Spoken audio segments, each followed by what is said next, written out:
আল্লাহ বলেন নবী গো, ও দয়াল নবীজি, আপনি কি ওই সমস্ত মানুষদেরকে দেখেন না গো নবী, যারা নাকি যাদের উপরে আমি আল্লাহর গজব নাজিল হয়েছে, এই ধরনের মানুষদেরকে যারা নিজেদের বন্ধু বানায়, এদের সাথে যারা সুসম্পর্ক করে গো নবীজি, আপনি কি এদেরকে দেখেন নাই? এদেরকে দেখেন নাই হুজুর? একটু খেয়াল করে দেখেন। আল্লাহ কয় হুজুর এদের থেকে সাবধান। মা হুম মিনকুম ওয়ালা মিনহুম, আওয়াজ করে বলেন নাউযুবিল্লাহ। রব্বুল আলামিন বলেন নবী গো, নবী এরা হলো মুনাফিক, এরা না ইসলামের বন্ধু, না আপনার বন্ধু, না সাহাবায়ে কেরামের বন্ধু, এরা কিন্তু ওই বাতিলদেরও বন্ধু না, এরা মাঝখানে হইল স্বার্থপর। জোরে বলেন আল্লাহু আকবার। গো নবী এরা যা করে, যা করতো হুজুর, তাদের কাজ কতই না মন্দ, কতই না নিকৃষ্ট। ইয়া রাসূলুল্লাহ তাদেরকে বলেন মিথ্যা কসম থেকে বের হয়ে আসতে, হুজুর তাদেরকে বলেন মুনাফিকি থেকে বের হয়ে আসতে। এই মুনাফিকরা কতটা জঘন্য দেখেন। মুনাফিকরা বেদিনদের সাথে আতাহাত করে, মুনাফিকরা বেদিনদের সাথে সুসম্পর্ক রাখে, নিজের দিন ধর্মের ব্যাপারে উদাসীনতা দেখায়, নিজের দিন ধর্মের বিরুদ্ধে কথাবার্তা বলে বেড়ায়। দেখেন দেখেন দেখেন আব্দুল্লাহ ইবনে নুবালা নবীর সামনে আইলে ভালো, নবীর পিছনে গেলে, দূরে গেলে নবীজির গালি দিয়া দিয়া কথা বলতো। আর এখনকার সময় কিছু মানুষ আছে ওই নবীর আগমনকে কেন্দ্র করে মিলাদুন নবীর মাহফিল করলে, নবীর মিলাদুন নবীর মাহফিলে, নবীর জুলুসে নবীজির আগমনকে কেন্দ্র করে কেউ যদি আনন্দ প্রকাশ করে, ওই ব্যক্তির উপর বিভিন্ন ধরনের ফতুয়াবাজি শুরু করে, এমন মানুষ পাহাড় তলি নাই। যে নবী রাহমাতুল লিল আলামিনের নিজের জবান মোবারকের কথাগুলোকে আমার আল্লাহ নিজে ওহী বলে স্বীকৃতি দিলেন, ওই নূর নবী রাহমাতুল লিল আলামিন বললেন আব্দুল্লাহ ইবনে নুবালারে, তুমি কেন আমাদেরকে গালাগালি করো? তোমার বন্ধু বান্ধবদেরকে নিয়ে কেন গালাগালি করো? আব্দুল্লাহ ইবনে নুবালা কয় হুজুর আমি গালি তো দেই না। অর্থাৎ সে বুঝাইতে চাইতেছে আমার নবী অযৌক্তিক কথা বলেছে, সে নবীজিকে মিথ্যাবাদী বানাইতে চাচ্ছে। চিৎকার দিয়া বলেন নাউযুবিল্লাহ। হাবিব রাহমাতুল লিল আলামিন কে বলেন আলাম তারা ইলাল্লাযীনা তাওয়াল্লাউ কওমান গাযিবাল্লাহু আলাইহিম। আল্লাহ বলেন নবী গো, ওগো রাহমাতুল লিল আলামিন, আপনি কি তাদেরকে দেখেন নাই? হুজুর আপনি কি তাদেরকে লক্ষ্য করেন না?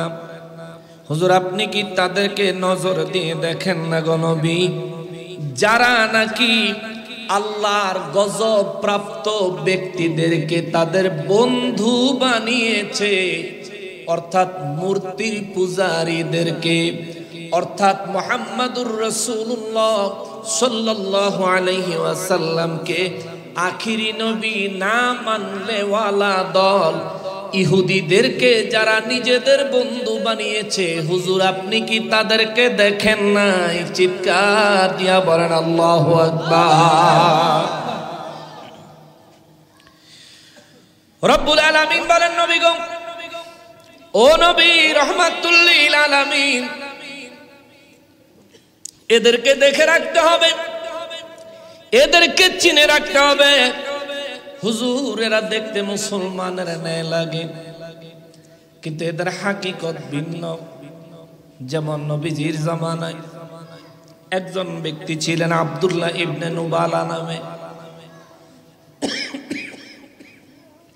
আব্দুল্লাহ ইবনে নুবালা নবীজি রাহমাতুল লিল আলামিনের দপ্তরে হাজির হইতো, নবীজির পিছনে নামাজ আদায় করত, আবার নবীজির জবান মোবারক থেকে বের হওয়া অমৃত অমীয় বাণী মোবারক গুলিও শ্রবণ করত। কিন্তু নবীজির দরবার থেকে বের হইয়া যায় আমার নবী রাহমাতুল লিল আলামিনের বিরোধিতা করত। আমার নবীজিকে এমনকি গালাগালি পর্যন্ত করত। চিৎকার দিয়া বলেন নাউজুবিল্লাহ। একদিন আমার নূর নবী রাহমাতুল লিল আলামিন হুজরা মোবারকে থেকে সাহাবায়ে কেরামদের উদ্দেশ্যে বললেন, সাহাবীরা রে, এখন এমন একজন লোক এই জায়গায় আসবে, তখনও আসে নাই। নবী বলেন, এখন এই জায়গায় এমন একজন ব্যক্তি আসবে যে ব্যক্তিটা হলো মুনাফিক। সাহাবায়ে কেরাম বলেন, আমরা অপেক্ষায় রইলাম। নবীজি কার কথা বললেন? নবীজির জবানে কাকে মুনাফিক আখ্যায়িত করলেন? এই কথা বলে সাহাবায়ে কেরাম বলেন, আমরা অপেক্ষা করছি, কে যেন দুর্ভাগা হয়ে গেল। নবীজির দিন নবীজির সামনে নবীজির কাছ থেকে সরাসরি পাওয়ার পরেও কে জানি মুমিনের খাতা থেকে মুনাফিকের খাতায় কার জানি নাম উঠে গেল।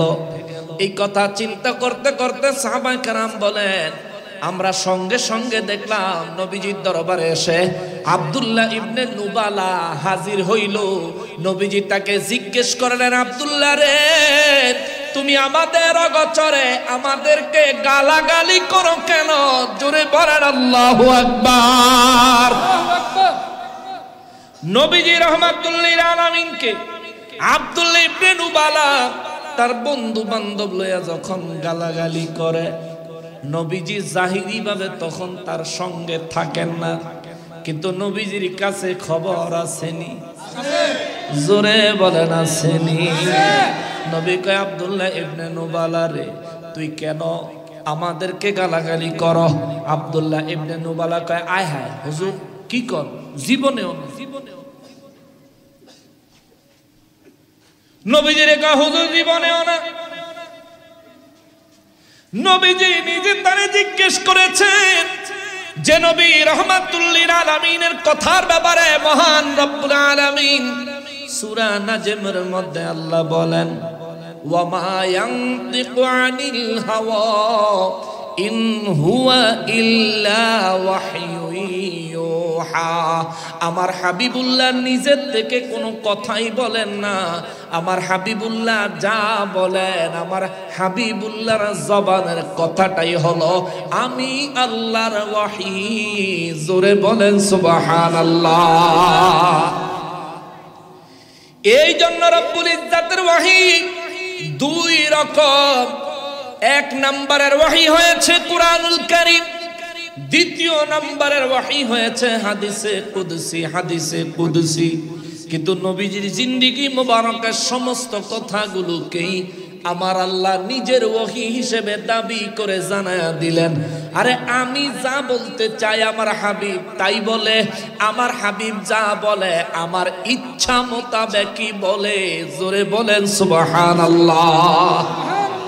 যে নবী রাহমাতুল লিল আলামিনের নিজের জবান মোবারকের কথাগুলোকে আমার আল্লাহ নিজে ওহী বলে স্বীকৃতি দিলেন, ওই নূর নবী রাহমাতুল লিল আলামিন বললেন, আব্দুল্লাহ ইবনে নুবালা রে, তুমি কেন আমাদেরকে গালাগালি করো? তোমার বন্ধু বান্ধবদেরকে নিয়ে কেন গালাগালি করো? আব্দুল্লাহ ইবনে নুবালা কয়, হুজুর আমি গালি তো দেই না। অর্থাৎ সে বুঝাইতে চাইতেছে আমার নবী অযৌক্তিক কথা বলেছে, সে নবীজিকে মিথ্যাবাদী বানাইতে চাচ্ছে। চিৎকার দিয়া বলেন নাউজুবিল্লাহ। সঙ্গে সঙ্গে সে কসম করা লাগছে, হায় হায়, কসম দিতেছে, আল্লাহর কসম, হুজুর আমি আপনাকে গালি দেই না, হুজুর আপনার সাহাবীদেরকে গালি দেই না, ও নবী আমরা গালি দেই না গো। সঙ্গে সঙ্গে এই লোকটা যায় তার সঙ্গীদেরকে জাগরে লইয়া গালি দেয়, হেগরে গিয়া বিশ্রায় লই আইছে। আমাদের দেশেও দেখবেন মুনাফিকদের সাঙ্গ পাঙ্গ আছে না না? হেগো সাঙ্গ পাঙ্গ তুলনামূলক কম না বেশি? হেগো বেশি না, হেগো কম, হেগো ইবলিসিটা বেশি। ঠিক কিনা বলেন? এই জায়গাতে আমরা যা মানুষ আছি এর মধ্যে কি বেশিরভাগ মিলাদুন নবী মানুন না বিরোধী? কথা কন, বেশিরভাগ মানুন না বিরোধী? তাইলে পরিমাণে আমরা কি কম না বেশি? ইনশাআল্লাহ আলহামদুলিল্লাহ আমরা বেশি। ঠিক কিনা বলেন? কিন্তু হেরা হইল মুনাফিক, প্রভাকাণ্ডা করনেওয়ালা। আল্লাহর রাসূলের সাথে প্রপাগান্ডা করেছে। উহুদ যুদ্ধের দিন 300 সাহাবী নিয়ে পিছন থেকে কেটে পড়েছে। আল্লাহর রাসূলের জিন্দেগিয়ানি মোবারকেও দ্বীন ইসলামের বহু ক্ষতি করার চেষ্টা করেছে। ইসলামের নূরকে ফু দিয়া নিভায়া দেওয়ার চেষ্টা করেছে। সাহাবায়ে কেরামদের যুগেও মুনাফিকি করে করে উসমান জিন্নুরাইনের শাহাদাত, আলী রাদিয়াল্লাহু তাআলা আনহুর শাহাদাত, ওমর রাদিয়াল্লাহু তাআলা আনহুর শাহাদাত, এই ধরনের গুরুত্বপূর্ণ ব্যক্তিদের শাহাদাত হয়েছে। এই মুনাফিকদের চক্রান্তে কিন্তু ইসলামের বাতি নিভাইতে পারে আল্লাহু আকবার, আর পারবেও না। তোমরা চেষ্টা করো।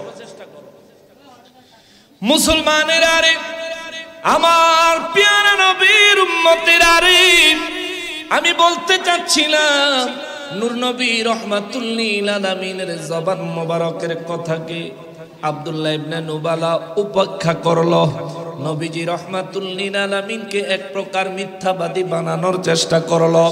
আল্লাহ রাব্বুল ইজ্জত তাদের এই বক্তব্যের বিষয়গুলো কোরআনে আল্লাহ নিজের ভাষায় তুলে ধরেছেন। আল্লাহ বলেন, আলাম তারা ইলাল্লাযীনা তাওয়াল্লাউ কওমান গাদিবাল্লাহু আলাইহিম। আওয়াজ করে বলেন আল্লাহু আকবার। আল্লাহ বলেন, নবী গো, ও দয়াল নবীজি, আপনি কি ওই সমস্ত মানুষদেরকে দেখেন না গো নবী, যারা নাকি যাদের উপরে আমি আল্লাহর গজব নাজিল হয়েছে, এই ধরনের মানুষদেরকে যারা নিজেদের বন্ধু বানায়, এদের সাথে যারা সুসম্পর্ক করে গো নবীজি, আপনি কি এদেরকে দেখেন নাই? এদেরকে দেখেন নাই হুজুর, একটু খেয়াল করে দেখেন। আল্লাহ কয়, হুজুর এদের থেকে সাবধান। মা হুম মিনকুম ওয়ালা মিনহুম। আওয়াজ করে বলেন নাউযুবিল্লাহ। রব্বুল আলামিন বলেন, নবী গো, নবী, এরা হলো মুনাফিক। এরা না ইসলামের বন্ধু, না আপনার বন্ধু, না সাহাবায়ে কেরামের বন্ধু। এরা কিন্তু ওই বাতিলদেরও বন্ধু না। এরা মাঝখানে হইল স্বার্থপর। জোরে বলেন আল্লাহু আকবার। কে বলছেন? কে বলছেন? ওয়াজ বুঝেন তো? বুঝেন তো? চিটাগাঙ্গে কিন্তু এরকম মরা কলমের মানুষ নাই। আপনারা কি আমার উপরে রাগ করছেন নাকি? তাহলে একটু কথা কইতে হইব বাবা। কোরআন শরীফ থেকে কিছুক্ষণ কথা কমু, কথা কিছুক্ষণ শুনতে হইব। 10:30টায় টাইম শেষ নাকি? 10:30টায় শুরু হইছে, 11টা 12টায় টাইম শেষ ইনশাআল্লাহ। আর আমাদের মোটামুটি 55 বা 57 মিনিট সময় আছে। একটু কষ্ট দিলে আপনারা কষ্ট পাবেন। তোমরা কিটা, তোমরা যদি এখানে এরম এরম করতে থাও তাহলে আমি ওয়াজ করবো কেমনি? হ্যাঁ রে, সবাই মহব্বতে দুরূদ শরীফ পড়েন। আল্লাহুম্মা সাল্লি সাইয়্যিদিনা মাওলানা মুহাম্মদ ওয়া আলা আলিহি মাওলানা মুহাম্মদ। সালাতুন ইয়া রাসূলুল্লাহ আলাইকুম, সালামুন ইয়া হাবিবাল্লাহ আলাইকুম, সালাতুন ইয়া রাসূলুল্লাহ আলাইকুম, সালামুন ইয়া হাবিবাল্লাহ আলাইকুম। মুসলমানেরা রে, আমার প্যারা নবীর উম্মতিরা রে, আমার রব্বুল ইজ্জত বলেন, নবী গো, মা হুম মিনকুম। ইয়া রাসূলুল্লাহ সাল্লাল্লাহু আলাইহি ওয়াসাল্লাম, নবী গো, এই মানুষগুলো, এই মুনাফিকের দলগুলো হুজুর, তারা আপনাদের দলভুক্ত না। ওয়ালা মিনহুম, আল্লাহ বলেন হুজুর আপনারাও তাদের দলভুক্ত না, অর্থাৎ তারা মুমিন না। ইয়া রাসূলুল্লাহ, আপনারা আপনার দলের লোকেরা কেউ মুনাফিক না। ওরা হলো মুনাফিক মুনাফিক মুনাফিক। এরপরে আমার আল্লাহ বলেন ওয়া ইয়াহলিফুনা আলাল কাযিবি ওয়া হুম ইয়ালামুন।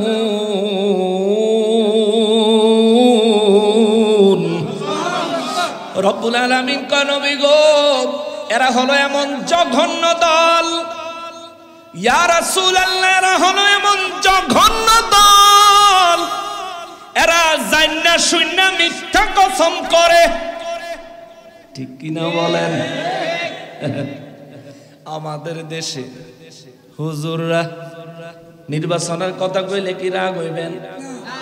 রাজনীতির কথা কইলে কি রাগ হইবেন? আমরা তো রাজনীতি করি না, কিন্তু পরিস্থিতির উপর কোরআনের আয়াত অনুযায়ী কিছু কথা বলি। আরো একবার আয়াতের অংশটা শোনাই।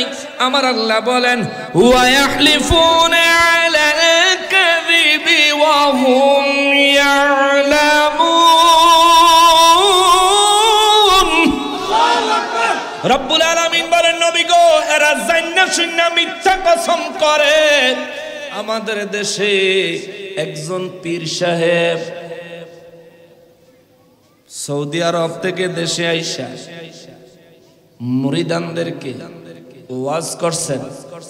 আল্লাহর রাসূল সাল্লাল্লাহু আলাইহি ওয়াসাল্লামকে জিজ্ঞেস করেছি হুজুর বাংলাদেশে আওয়ামী লীগ একটা বড় দল, বিএনপি আর একটা বড় দল, হুজুর আমরা কোন দলের পক্ষে যাব? এই পীর সাহেব বাংলাদেশ হইয়া কইছে রাসূল বেলে তারে কইছে শেখ হাসিনার পক্ষে যা। এটা কি আমি বানায়া কইছি? ভিডিও এখনো ফেসবুকে আছে না নাই? কথা কর না কা? এই জোরে বলেন না কেন? আল্লাহর রাসূল নাকি বলেছেন তুমি আওয়ামী লীগের পক্ষে থাকো। যাক আয়েশা তো বিরাট আওয়ামী লীগের সৈনিক হয়ে গেল, নির্বাচন করলো, যখন মুখের উপর ঘুষি বলল আওয়ামী লীগ শেষ কইরা দিয়া ছাড়বো, তখন আর আওয়ামী লীগের কথা নবীর কথা মনে নাই। নবীজির নির্দেশের কথা এক ঘুষিতে শেষ। বুঝছেন?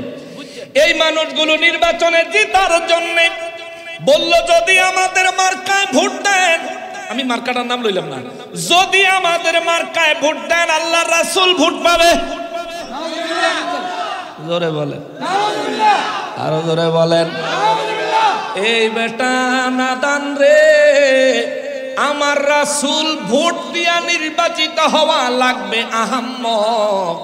এই ধরনের নিম্ন শ্রেণীর কথাবার্তা কইলে পাবলিকের গুসা ওই পাইবে, ভোটার নসিবে হইতো আল্লাহ রাসূল ভোট পাইব। আবার দেখেন এই পীর সাহেবের যখন মিডিয়ায় জিগাইছে আপনি কইছেন হাত পাখান, কইছিলাম কইতাম না আমার কাটা কি করতাম, মানে আমি তো আপনি কইছেন আপনার মার্কায় ভোট দিলে আল্লাহর রাসূল ভোট পাইব। এই বেটা মিডিয়া কে কইছে না আমি কথা বলি? এই ভিডিও দেখছেন? এই কথা বলেন এই ভিডিও দেখছেন? এগুলো কিন্তু ভাইরাল টপিকের ভিডিও। আমি আজকে আল্লাহ পাকের কোরআনুল কারীমের সেই 1450 বছর আগের ঘটনার উপরে কথাগুলো চলে আসছে, বাস্তবতার সাথে মিলাইতে গিয়ে কথাটা আনলাম। আমি অবশ্য তাদের বিরোধী না, কারণ হেরাটা মার্কাত আছে, আমি তো আর মার্কাত নাই। আমার কি মার্কা আছে?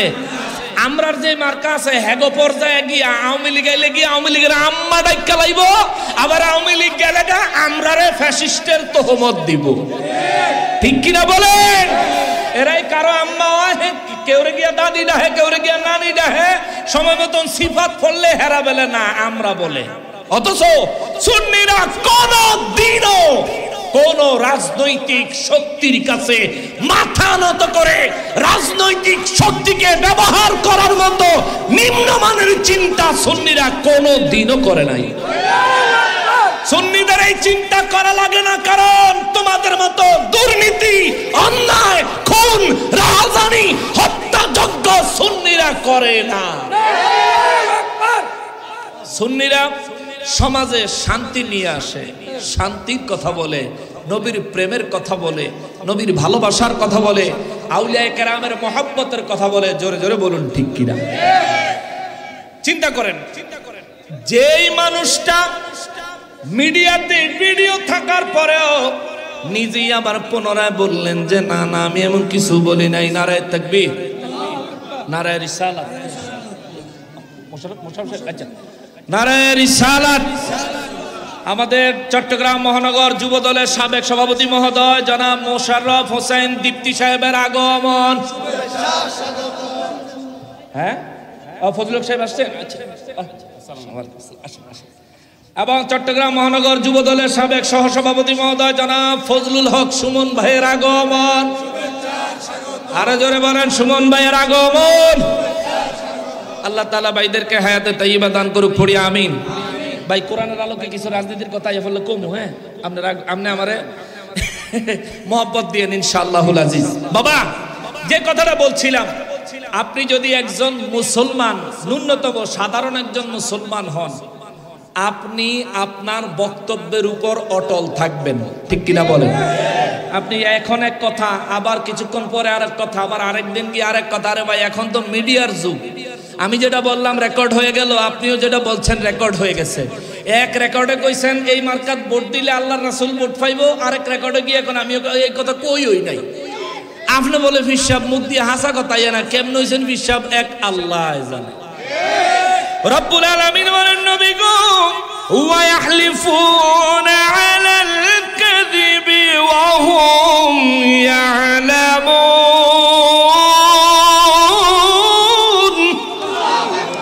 আল্লাহ কয় নবী গো ও নবী, এই মানুষগুলো জেনে শুনে মিথ্যা কসম করে। জোরে কন্না নাউজুবিল্লাহ। এখন এই মিথ্যা কসম করেন না মানুষ আমাকে শোনায় না না নাই নাই। বোর্ডের লাগিয়া হিন্দু গো দুর্গা পূজায় গিয়া না সৈন্য মুসলমান সোনার বাংলাত নাই আছে। আহারে ভাই, দুনিয়া এই সামান্য পাওয়ার যেটা তোমার হাওয়া বাইরে গেলে শেষ, ঠিক কিনা বলেন? তোমার হাওয়াটা বের হয়ে গেলে যেটা শেষ, সেখানে তুমি করলাটা কি? আরে ভাই দুর্গা পূজা হিন্দুদের পূজা, হিন্দুদেরকে করতে দাও, তারা তাদের পূজা করুক। আমরা কেন সেখানে? আমরা তাদেরকে ডিস্টার্ব করব না, আবার তাদেরকে অতি উৎসাহ সমর্থন দিব না। তাদের ধর্ম তারা পালন করুক যেমনে ভালো বুঝে। আমরা আমাদের ধর্ম পালন করব যেমনে আল্লাহ এবং তার রাসূল নির্দেশ দিয়েছেন। কথা বলেন ঠিক কিনা? আল্লাহ রাসূল তো নিষেধ করেছেন বেদিনদের পূজায় যাইতে। আল্লাহর রাসূল সাল্লাল্লাহু আলাইহি ওয়াসাল্লাম সাহাবায়ে কেরামদেরকে দিয়া পৃথিবীর বিভিন্ন দেশে দেশে পাঠায়া মূর্তি পূজার থেকে মানুষকে হেদায়েতের পথে দাওয়াত দিয়েছেন, জিহাদ করেছেন, ঠিক কিনা বলেন? কিন্তু আপনি কি করলেন? আপনি এক হুজুর মানুষ, পাঞ্জাবি গায়ে, মাথার টুপি আছে, আর পূজা মণ্ডপে বেডি গলকে আপনি হেল্লা দুইল্লা নাচলেন। আয় হায় ভাই, এগুলো আস্তে আস্তে জাহেলিয়তের দিকে জাতিকে নিয়ে যাচ্ছে। এগুলোর থেকে বের হয়ে আসে মুসলমানের আরে, আমার পেয়ারা নবীর উম্মতের আরে, যারা জেনে শুনেও মিথ্যা কসম করে। আমাদের দেশে সাধারণ মানুষগুলোর মধ্যে যদি হিসাব করি, সামনেই তো একটা বাজার আছে, আছে না?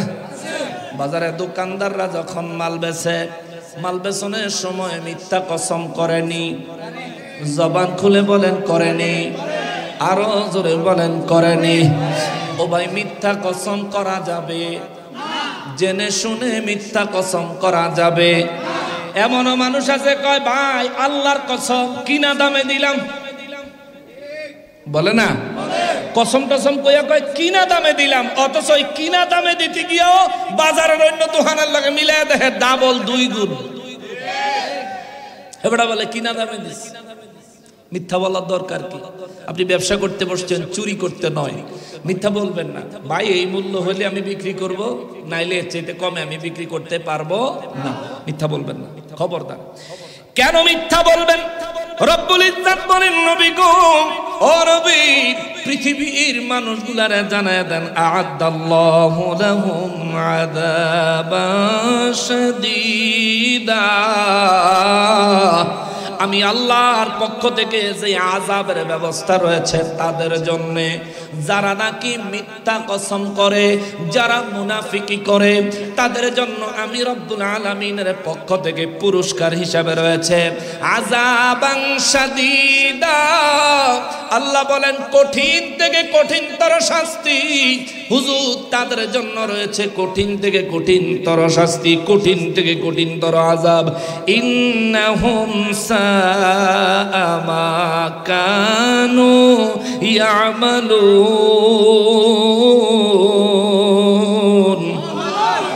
আর জোরে বলেন আল্লাহু আকবার। রব্বুল আলামিন কা ইন্নাহুম সাআ মা কানু ইয়ামালুন।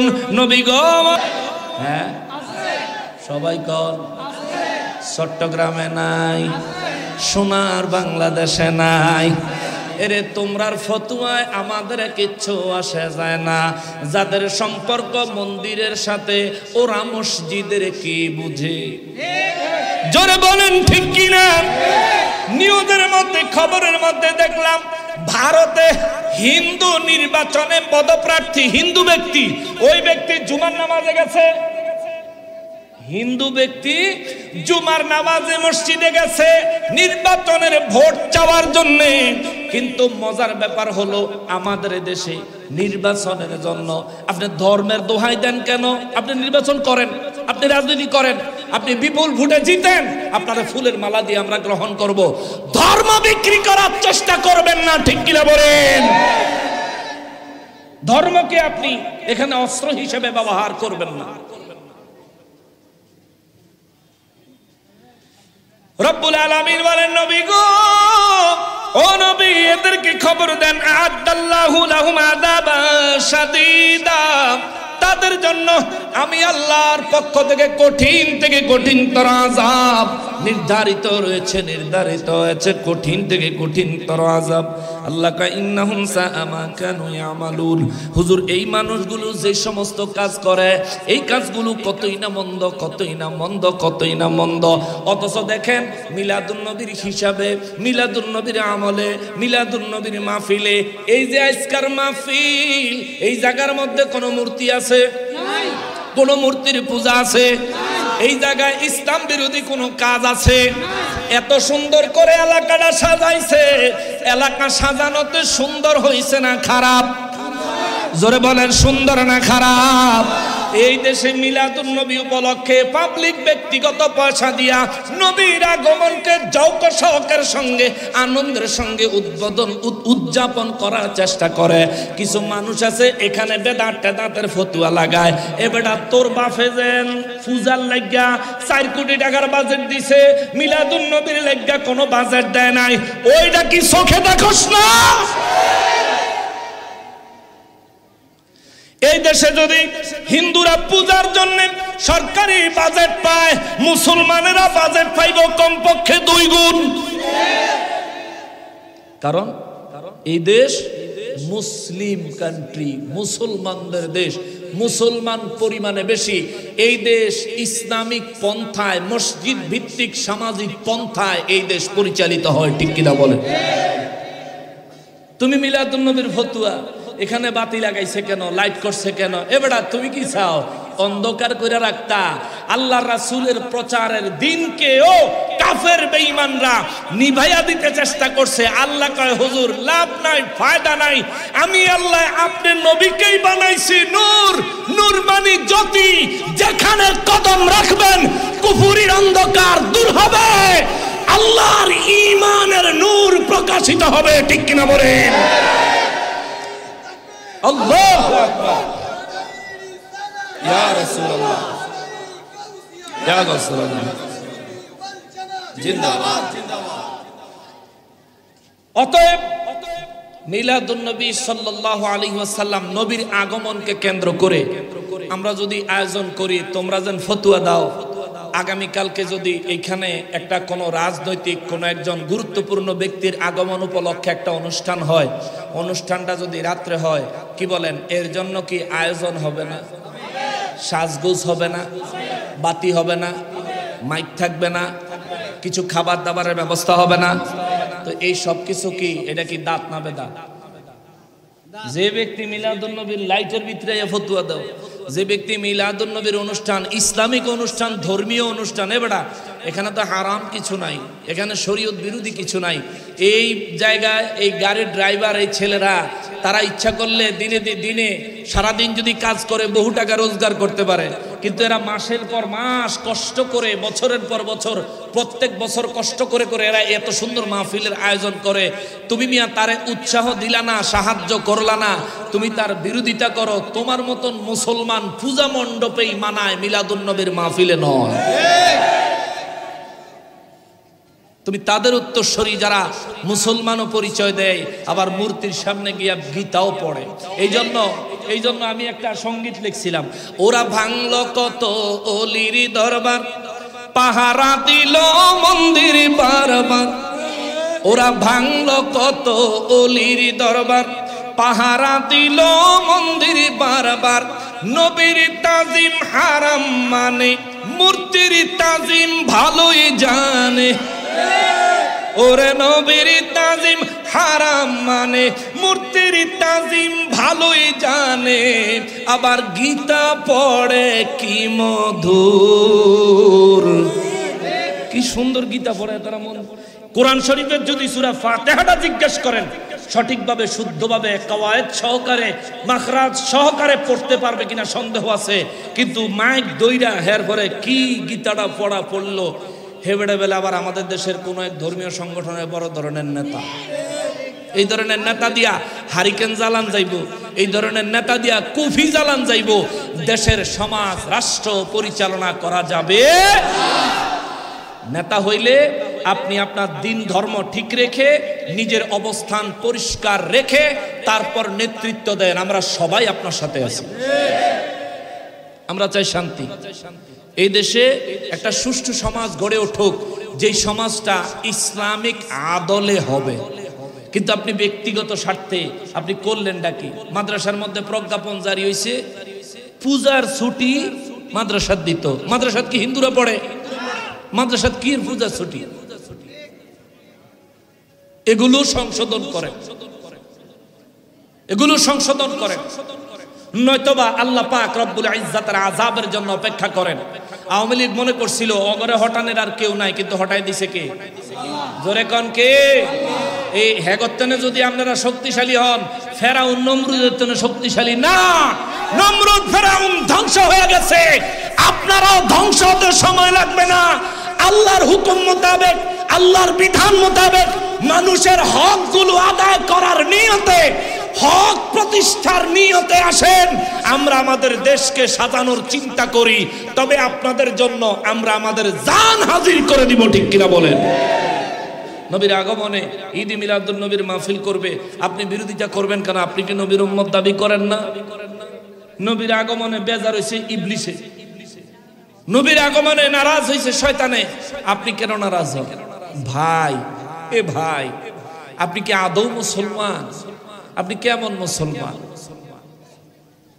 নিজের একটু হিসাব নিলাম যে আমি কেমন মুসলমান।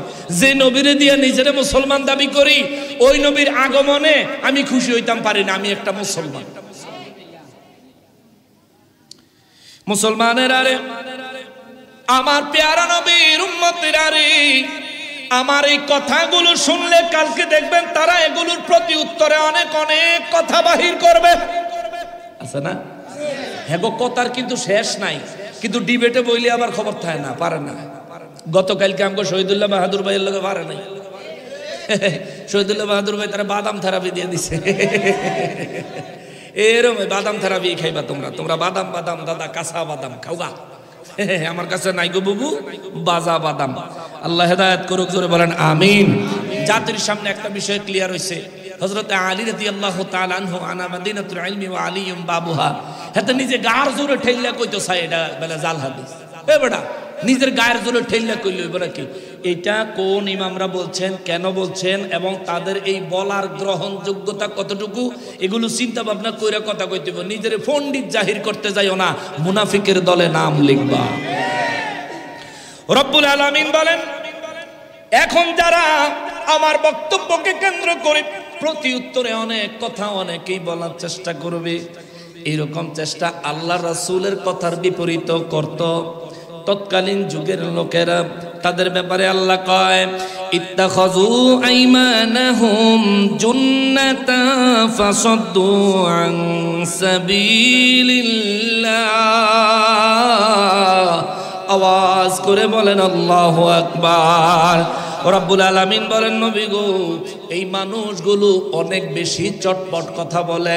এই মানুষগুলো তাদের কসমগুলোকে তাদের কথার পক্ষে ঢাল হিসেবে ব্যবহার করে। তারা তাদের কথাগুলো সমাজে প্রতিষ্ঠিত করার জন্যে, কথাগুলো অন্যায় হলেও, কথাগুলো কোরআন সুন্নাহ বিরোধী হলেও, তাদের কথাগুলো সত্য প্রমাণ করার জন্যে আল্লাহ বলেন এই মানুষগুলো কসম করে থাকে। তাদের কসমগুলোকে তাদের মিথ্যা কথাগুলোর জন্য ঢাল হিসেবে ব্যবহার করে। আল্লাহ কয় নবী গো নবী, এই মানুষগুলো এখানে নিজের মিথ্যা প্রতিষ্ঠা করার জন্য কসম করবে, ঢাল হিসেবে কসমকে ব্যবহার করবে, কিন্তু ফাসাদ্দু আন সাবিলিল্লাহ। আবার এখান থেকে বের হয়ে গেলেই আল্লাহর দ্বীনের পথে, হকের পথে, ন্যায়ের পথে এরাই বাধা দিবে। কথা বলেন ঠিক কিনা? এই বাবা এই কথাগুলো বলেছেন কে? আরো জবান খুলে বলেন কে? এবার বর্তমান সমাজের পরিস্থিতি যদি মিলাই, মাহফিলে বসে বসে সিরাতুন নবীর মাহফিল করলো, মিলাদুন নবীর মাহফিলের বিরুদ্ধে বড় বড় কসম দিয়া দিয়া নিজের মিথ্যাচারিতা প্রমাণ করার চেষ্টা করলো। আরে একই মাহফিল, এখানকার মাহফিলের ব্যানারে মিলাদুন নবী, এই বেচারা ফতুয়া দেয় এটা বেলা বেদাত হইছে, হারাম হইছে। এই জায়গার মাহফিলের এই ব্যানার, কই ব্যানার আছে জানো? নাই। যদি পোস্টারের মধ্যে কিংবা ব্যানারের মধ্যে মিলাদুন নবীর জায়গায় যদি সিরাতুন নবী লাগায়া দেয়, একই মাহফিল, একই মাহফিল, একই আয়োজন, খালি শিরোনামটা যদি চেঞ্জ করে দেয়, এই বেটার আর কোনো আপত্তি নাই। মিলাদুন নবী করা যাবে না কেন? আল্লাহ রাসূল সাহাবায়ে কেরাম এভাবে করে নাই। তো তুমি যেন সিরাতুন নবী মানো, সিরাতুন নবী আল্লাহ রাসূল সাহাবায়ে কেরাম কেডা করছে আমার আগে দেহা। কথা কোন ঠিক কিনা? তোমারটা কে করছে আমার আগে দেখাও। সিরাতুন নবী তুমি মানতে চাও, অর্থাৎ এই কথার ভিতরে তোমার চতুরতা লুকিয়ে আছে। তুমি চাও 40 বছরের জিন্দেগি মোবারক থেকে 63 বছরের জিন্দেগি মোবারক পর্যন্ত এই 23 বছরের নবীজির নবুয়ত মোবারককে মেনে নিবা। আগের 40 বছর বাদ রুহের জগতের নবীজির নবুয়ত মোবারক, রিসালাত মোবারক বাদ, ইন্তেকালের পরেও নবীজির নবুয়ত মোবারক, রিসালাত মোবারক তুমি মানতে চাও না। এই উদ্দেশ্যে নবীজির মিলাদুন নবীর বিপরীতে, পরিবর্তে তুমি সিরাতুন নবী বাস্তবায়ন করতে চাও। শোনো, আমার নবীকে আল্লাহ সৃষ্টি করেছেন রাসূল হিসেবে। রুহের জগতে নবীকে রাসূল বলে স্বীকৃতি দিয়েছেন আমার আল্লাহ।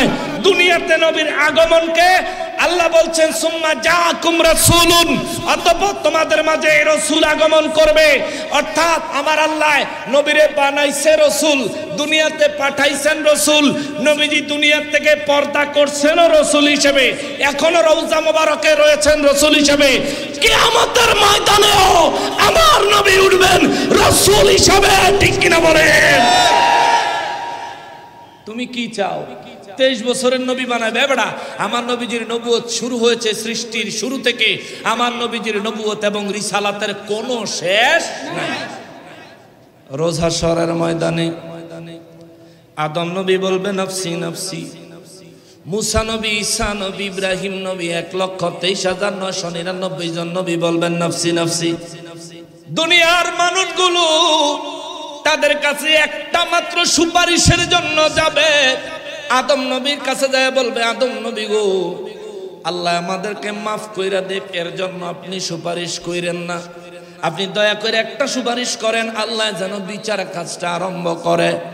কেননা মাথার অর্ধ হাত উপরে ওই সূর্যের তাপ, পায়ের নিচে জমিনের মাটি তামায় রূপান্তরিত হওয়া, এই নিচে তামার তাপ, উপরে সূর্যের তাপে আমরা আর কষ্ট সইতে পারতেছি না। ও আদম নবী, মেহেরবানি করে আপনি আল্লাহকে একটু বলেন, আল্লাহ যেন বিচারটা আরম্ভ করে। এরপরে জান্নাতও দিব না, জাহান্নামও দিব, যেনই দেয় একখানো দিয়া দে। কিন্তু এই হাসরের ময়দানের কষ্ট আর সহ্য হয় না, সহ্য হয় না।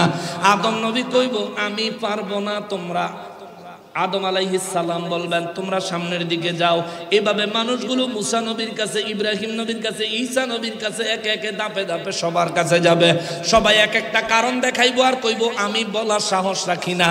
ওরে মানুষের পক্ষে সুপারিশ না, শুধু আল্লাহরে কইবো আল্লাহ, ও আল্লাহ শুধু বিচার কার্যটা আরম্ভ করেন। কোন নবী রাসূল বলতে পারবে না। ঈসা নবীর কাছে গেলে ঈসা নবী কইবো আরে এই কথা বলার যোগ্যতা আমি রাখি না। এই কথা বলার যোগ্যতা যিনি রাখেন তিনি হলেন রহমাতুল লিল আলামিন। জোরে বলেন সুবহানাল্লাহ। হাসরের ময়দানে আদম নবীর থেকে আরম্ভ করে আমার রাসূল পর্যন্ত, আদম নবীর থেকে শুরু করে ঈসা নবী পর্যন্ত কাহারো নবুয়ত মোবারক চলবে না, রিসালাত মোবারক চলবে না। কিন্তু হাসরের ময়দানে আমার নবীর কাছে যখন মানুষগুলো যাবে, আমার নবী রহমাতুল লিল আলামিন বলেন আয় আয় আয় আনা ফাইলুন, আমি আসি রে। আমার নবীর সঙ্গে সঙ্গে রব্বুল ইজ্জাতের দরবারে আরজি করবেন মালিক দয়া করে বিচার আরম্ভ করেন। আমার আল্লাহ বলবেন হুজুর আপনার এই শাফাআতের জন্যই আমি আল্লাহ অপেক্ষা করতেছি। জোরে বলেন সুবহানাল্লাহ। অথচ মিলাদুন নবী না মানুন্নারা কয় নবী বেলা হাসরে শাফাআত করতে পারতো না। কোন ভাই এটা এটা এটা কি ধরনের কথা? আমার নবী বেলা শাফাআত করতে পারতো না। বেটা আমার নবীজি শাফাআত না করলে হাসরের বিচারই শুরু হইতো না। হায় হায়, নূর নবী রহমাতুল লিল আলামিনের শাফাআত মোবারকের বদৌলতে আমার রব্বুল ইজ্জাত বিচারের কাজ আরম্ভ করবেন। এই কথাটা কেন বললাম? বললাম এই কারণে যেখানে আদম নবীর নবুয়ত এবং রিসালাত স্টপ, যেখানে ঈসা নবী, মুসা নবী, ইব্রাহিম নবী ১,২৩,৯৯৯ জন নবীদের নবুয়ত এবং রিসালাত অচল, সেই জায়গায় আমার নবীর নবুয়ত মোবারক, রিসালাত মোবারক সচল। জোরে কন্যা সুবহানাল্লাহ।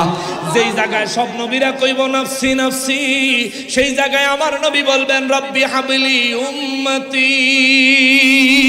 আল্লাহু আকবার। যেই জায়গায় সব নবীরা বলবেন নাফসি নাফসি, সেই জায়গায় আমার নবী বলবেন রব্বি হাবলি উম্মতি, রব্বি সাল্লিম উম্মতি, ইয়া উম্মতি ইয়া উম্মতি ইয়া উম্মতি। এর মানে কি বোঝা যায়? হাসরের ময়দানে আমার নবীজির নবুয়ত এবং রিসালাত মোবারক চলবে। কোন নবীদের নবুয়ত এবং রিসালাত, কোন নবীদের নবুয়ত এবং রিসালাত জাহান্নামে চলতো না, জান্নাতে চলতো না। কিন্তু আমার নবী রহমাতুল লিল আলামিনে হাসরের বিচার শেষ হইয়া গেলে আল্লাহর আরশে আজিমের ছায়ায় সিজদা লাগায়া দিয়া নবী বলবেন আল্লাহ গো আমার কোন উম্মত বুঝি আমারে না দেখায়া জাহান্নামে ফালায়া দিছ। রব্বুল ইজ্জাত বলবেন নবী গো আপনি যতজনের জন্য সুপারিশ করেছেন জান্নাতে দেওয়া হয়েছে, যতজনের পক্ষে মিজানে আঙ্গুল লাগাইছেন জান্নাতে দেওয়া হয়েছে, যতজনের নেকের পাল্লায় কাগজের টুকরা রূপে দুরূদ ও সালাম দিয়েছেন তাদেরকে জান্নাতে পাঠানো হয়েছে। এরপরেও যদি আপনার মনে হয় আপনার কোন উম্মত জাহান্নামে গিয়েছে, ইয়া রাসূলুল্লাহ জাহান্নামের দরজা খুলে দিলাম, আপনি নবী জাহান্নামে প্রবেশ করেন। যারে আপনি নিজের উম্মত বলে দাবি করবেন সে আপনার উম্মত কি উম্মত না আমি এটা যাচাই করব না। আপনি যারে উম্মত দাবি করবেন আমি আল্লাহ জাহান্নাম থেকে বের করে তারে জান্নাতের মেহমান বানায়া দিব। আরো জোরে বলেন সুবহানাল্লাহ। তাইলে আমার নবীর নবুয়ত এবং রিসালাত জাহান্নামেও চলবে কি চলবে না? ওই নবীর আগমনে আমরা খুশি না নারাজ? সবাই বলেন, আরো জোরে বলেন। এই যে খুশিটা বললেন, ওই নবীর আগমনে আমরা খুশি, এই যে কথাটা বললেন, এই কথাটা বলার কারণে আমার আল্লাহ আপনার উপর এত খুশি হয়েছেন। আল্লাহ বলেন হুয়া খায়রুম মিম্মা ইয়াজমাউন, বান্দারে তোর সারা জীবনে যত কিছু, যত নেক আমল করেছো, যত সম্পদ তুমি জোগাড় করেছো, এই সমস্ত কিছুর চাইতে আমার হাবিবের আগমনে খুশি হওয়াটা আমি আল্লাহর কাছে বেশি দামি। সূরা ইউনূস 58 নম্বর আয়াত, প্রায় শেষের অংশ। হুয়া খায়রুম মিম্মা ইয়াজমাউন, সারা জীবনে যা জমাইছো, যা জোগাড় করছো, আল্লাহ কয় সব কিছুর চাইতে আমার কাছে প্রিয় হইল আমার নবীর আগমনকে কেন্দ্র করে খুশি হওয়া। জোরে কন্যা সুবহানাল্লাহ। এ মুসলমানেরা, বলেছিলাম আমার নূর নবী রাহমাতুল লিল আলামিন এমন এক নবী, এমন এক রাসূল, সৃষ্টির শুরু থেকে তিনি রাসূল, দুনিয়ায় আগমন করেছেন রাসূল। বিশ্বাস হয়নি না? বিশ্বাসে ঘাটতি আছে? দুনিয়াতে আসার পর আমার নবীজি সেজদা দিয়া কি কইছে? রব্বি হাবলি। কি বলছেন? রব্বি হাবলি। মাত্র জন্মগ্রহণ করছেন, এই মাত্র জমিনে কদম মোবারক রাখছেন। নবীজির মা আমেনা রাদিয়াল্লাহু তাআলা আনহা বলেন, আমি আমার কলিজার টুকরাকে দেখলাম জান্নাতি পোশাক পরা অবস্থায় সেজদা মোবারক লাগায়া, দুই হাত উপরের দিকে মাটিতে লাগাইয়া সেজদা মোবারক দিয়া শিশু বাচ্চার জবানে কথা শোনা যায়, সে বলছে রব্বি হাবলি উম্মতি। প্রমাণ করে দিলেন আমার নবী, আমি 40 বছর বয়সে নবুয়ত প্রাপ্ত নবী নই, আমি 40 বছর বয়সে নবুয়ত প্রকাশ করনেওয়ালা রেডিমেড রাসূল এসে গেছি। জোরে কন্যা সুবহানাল্লাহ। এখন আপনি মুসলমান, যে নবীর দিয়া মুসলমান, ওই নবীর আগমনটা আপনি আনন্দের সাথে নিতে পারলেন না। ওই নবীর আগমনকে কেন্দ্র করে যারা আনন্দ মিছিল করলো, আপনি এই 10 তলার উপরে হেগো গায়ের উপরে গরম পানি মারলেন, আপনি হেগো গাড়ি ভাঙচুর করলেন, হেগো লগে মারামারি করতে রাস্তার মধ্যে লাইগা জামু কই আইলেন, হেরা যখন দাওয়ানি দিল ভিতরে গিয়া বলাইলেন। ঠিক কিনা বলেন? কিতা মনে করছো তোমরা? এ কিতা মনে করছো রে? শুনিরে কিতা বেড়া লারা দিস না, লারা দিস না। শুধু বাংলা না, পৃথিবীর জায়গা হইতো না তো, শুধু বাংলা না বেড়া, পৃথিবীর জায়গা হইতো না। যে নজ দেখতে আইছো, যে নজদের ফর্মুলা নিয়ে আইছো, যে নজদির ট্যাবলেট লই আইছো, সেই নজ দিয়েও যদি ফলাইয়া যাস, হেন গিয়েও দাফন করে ফেলাম। আমরা শান্তিপ্রিয়, আমাদেরকে শান্তিপূর্ণভাবে জিন্দেগি যাপন করতে দাও।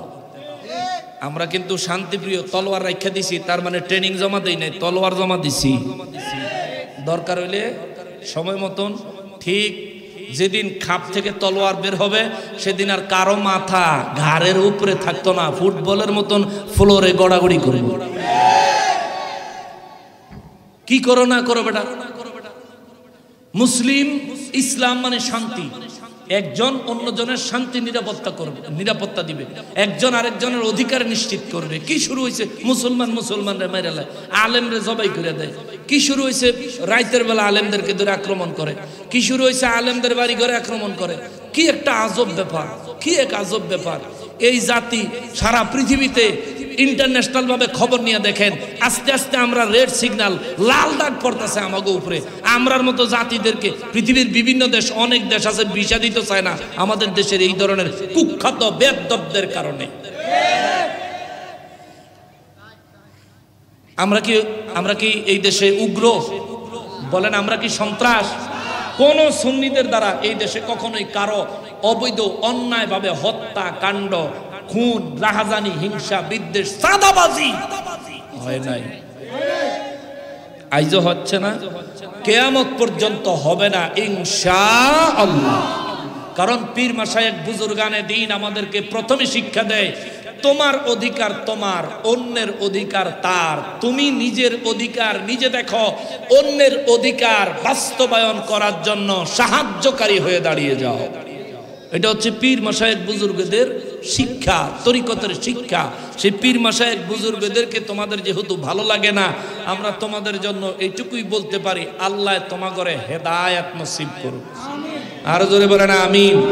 আর যদি বলে তোমরা যেমনে শুরু করছো চক্রান্ত মক্রান্ত কইরা রাগারাগি মারামারি একটা যদি দেশে হট্টগোল তৈরি করার চেষ্টা করো, বুঝছো বেশি দিন হয় নাই যে এই দেশ বিজাতীয় শাসন করছে। বেশি দিন হয় নাই, হে দিনে না ব্রিটিশরা এই দেশের থেকে গেছে, আবার আইয়া পড়বো, আইয়া পড়ছে বেলে ইয়াদ কোনো না সেন্ট মার্টিন। কেন সেন্ট মার্টিন বেলায় গাঠি গেড়ে লেছে, যে কোনো সময় হান্দাইয়া যাইব, তারপরে ফাঁসা বাইরে লাল করে দিবে। আমাদের এই সমস্ত কুখাসিয়তের কারণে শত শত বছর ধরে পিছনের ইতিহাস যদি তালাশ করেন, এই দেশকে বিভিন্ন বিজাতিরা শাসন করেছে। কেন? আমরা নিজেরা নিজেদের ভালো বুঝি না। আমরা সুযোগ পাইলে ওই সিলেটের সাদা পাথর গিয়া সব পাথর বেচ্চা খাইয়া বইয়া থাই। আহাম্মক কোরআন, নিজের দেশের সম্পদ লইছ তুই, পাথরই যখন বেচবি ভারতের তাই না বেচা লাইতি, তাও তো তোরে বাহবা দিতাম, বেলা যা আনছো টানছো আরেক কান্দা, নিজেরটা নিজেরা বেচা কোন তো কি একটা আজব ব্যাপার। কি শুরু হয়েছে দেশে? আল্লাহ তুমি এই দেশের উপর শান্তি রহমত বর্ষণ করো। আল্লাহ এই দেশের মানুষদেরকে ভাই ভাই সম্প্রীতি বজায় রেখে চলার তৌফিক দান করো। এ দেশ এমন একটা দেশ, সারা পৃথিবীতে দৃষ্টান্ত জানেন, এ দেশে সব ধর্মের মানুষ বসবাস করে। কোনো ধর্মের মানুষ কোনো ধর্মের মানুষকে ধর্মীয় বিষয়ে কোনো প্রকার উস্কানি দেয় না, কোনো প্রকার ডিস্টার্ব করে না। যে যার ধর্ম তার তার মতো পালন করতে পারে। প্রত্যেকে প্রত্যেকের উপর মানবিক অধিকার রক্ষা করে। বিশ্ব দরবারে আমাদের দেশের একটা সুনাম ছিল, এখনো কিছুটা হইলেও বাকি আছে। কিন্তু যারা ক্ষুণ্ণ করার চেষ্টা করে, এরা দেশ এবং জাতি এবং ধর্মের দুশ্মন। আল্লাহ তাদেরকে হেদায়েত দিক, জোরে করে আমিন। আরো জোরে বলেন আমিন। মুসলমানের আরে আমার প্যারা নবীর উম্মতের আরে, সময় দিয়ে তো তাড়াতাড়ি যাইতেছে, 15 মিনিট না আছে কে? নারায়ে তাকবীর, নারায়ে তাকবীর, আল্লাহু আকবার, নারায়ে রিসালাত, ইয়া রাসূলুল্লাহ, নারায়ে গাউসিয়া, ইয়া রাসূলুল্লাহ দস্তগীর, আহলে সুন্নাত ওয়াল জামাত জিন্দাবাদ জিন্দাবাদ। আল্লামা আলাউদ্দিন জিহাদির হুজুরের আগমন, শুভেচ্ছার স্বাগতম, আল্লামা আলাউদ্দিন জিহাদির হুজুরের আগমন। শুভেচ্ছার স্বাগতম। চলে যাবেন না, নারায়ে কিছু বলবেন না, না না না, আল্লাহু আকবার, নারায়ে রিসালাত, ইয়া রাসূলুল্লাহ, নারায়ে গাউসিয়া, ইয়া রাসূলুল্লাহ মুস্তাগীর, আহলে সুন্নাত ওয়াল জামাত, আহলে সুন্নাত ওয়াল জামাত। জিন্দাবাদ জিন্দাবাদ। সকল ঈদের সেরা ঈদ, ঈদে মিলাদুন নবী, সকল ঈদের সেরা ঈদ। মিলাদুন নবী, নারায়ে তাকবীর, নারায়ে রিসালাত। প্রিয় শেখানে মুস্তাফা, গোলামানি মুস্তাফা, আইডব্লিউ কলোনিবাসীর উদ্যোগে আজকের এই আজিমুশান নুরানি ইমানি মিলাদ মাহফিলের সম্মানিত প্রধান বক্তা, আহলে সুন্নাত ওয়াল জামাত কেন্দ্রীয় কমিটির ভাইস চেয়ারম্যান, আন্তর্জাতিক খ্যাতি সম্পন্ন মুফাসসিরে কুরআন হযরতুল আল্লামা। আজকে আমি আমার আলোচনা যে জায়গাতে এসে দাঁড়াইছি সেখান থেকে একটু 2 মিনিটে বলে শেষ করি। কথাটা হলো এমন, আমার রাসূলের আমরা সিরাত মানি, মিলাদ মানি। নবীজির সিরাত মোবারক আমরা কেমন মানি? 23 বছরের না, সৃষ্টির শুরু থেকে এখন পর্যন্ত, এমনকি কিয়ামত পর্যন্ত, এমনকি জান্নাতে, এমনকি জাহান্নামেও আমার নবীর রিসালাতের শুরু আছে, শেষ নাই। এই ধরনের নবীজির সিরাত আহলে সুন্নাত ওয়াল জামাতের ঈমানদাররা মানে। কথা বলেন ঠিক কিনা? আমরা 23 বছরের লেগে নবীজিরে মানি। এইরকম প্যাকেজ নবী আমরা প্যাকেজ হিসাবে রাসূল সাল্লাল্লাহু আলাইহি সাল্লামের নবুয়ত প্রচার আমরা করি না। নবীজি 40 বছর বয়সে নবুয়ত মোবারক প্রকাশ করেছেন। নবী হলেন এমন নবী যার হাসরের ময়দানেও রিসালাত চলতে থাকবে, নবুয়ত চলবে। এমনকি আমার রাসূলের নবুয়ত এবং রিসালাত জাহান্নামেও চলবে, এমনকি আমার নবীজির নবুয়ত এবং রিসালাত জান্নাতেও চলবে। জোরে কন্যা সুবহানাল্লাহ। হুজুর জান্নাতে কেমন চলবে? জান্নাতের দরজার সামনে সবাই গিয়া দাঁড়াবে, রিদওয়ান ফেরেশতা দরজা খুলবে না। সুবহানাল্লাহ। সব শেষে আমার নবী রহমাতুল্লিল আলামিন আগমন করবেন।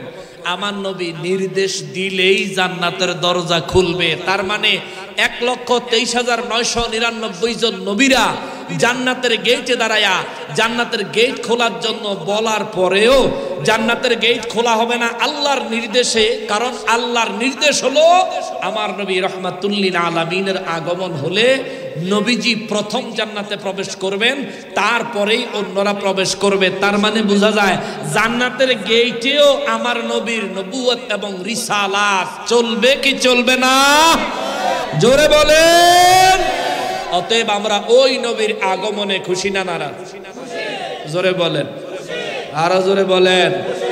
আমরা খুশি। এই যে খুশি হইয়া লাইট লাগাইছি, প্যান্ডেল করছি, এখানে তো জায়গা একটু সিহন দেখা, জায়গা যদি আরো বড় হইতো তাহলে আরো বড় করে সাজাইতাম, ঠিক কিনা বলেন?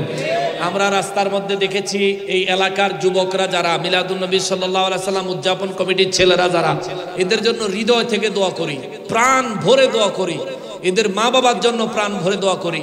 এদের মা বাবারা অবশ্যই এদেরকে সুশিক্ষা দিয়েছেন, দ্বীনি শিক্ষা দিয়েছেন বিদায় এরা ইসলামী শিক্ষায় উঁচু পর্যায়ের সুশিক্ষিত না হওয়া সত্ত্বেও নবীর প্রেম দিয়ে নিজের কলবটাকে পরিপূর্ণ করে জান প্রাণ দিয়ে নবীর আগমনকে কেন্দ্র করে এত সুন্দর এক আয়োজন করেছেন, ঠিক কিনা বলেন? এই আয়োজনের জন্য আমরা তাদেরকে প্রাণ ভরে দোয়া করি এবং সাধুবাদ জানাই। আপনারাও তাদেরকে যথেষ্ট পরিমাণের সহযোগিতা করবেন, এটা আমি গুনাহগারের পক্ষ থেকে বিনীত অনুরোধ রইল।